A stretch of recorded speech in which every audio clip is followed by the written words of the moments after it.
Yolanda Larcona. Octavia Irasabal testvére. Ez hihetetlen. Hiszen még évek voltak hátra a büntetésedből.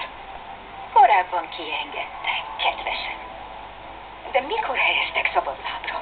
Annak már 2 éve. 2 éve? És ennyi időn keresztül rejtőztél előlünk. Nem csoda, hogy nem tudtuk, hogy szabad vagy. De miért kellett volna rejtőzködnöm? Egy ártatlan embernek nincs mitől félnie. Főleg miután visszaszerezte a szabadságát. Hosszú évek igazságtalan zaklatásai után, Yolanda. Vagy talán elfelejtetted, hogy te és a húgod juttattatok hazug módon börtönbe? Minden, ami akkor történt, igazságtalan volt. Mindketten hazudtatok. De most eljött a bosszú ideje. Csak ne fenyegess. Nem ijedek meg egy elítélt bűnözőtől, akinek semmit sem ér az élete. Most már újra szabad vagyok, Yolanda.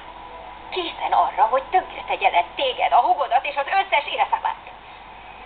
Figyelmeztess csak a húgocskádat, Octaviát, hogy vigyázzon velem, mert tombol bennem a harag. Tűnj el! Takarodj innen!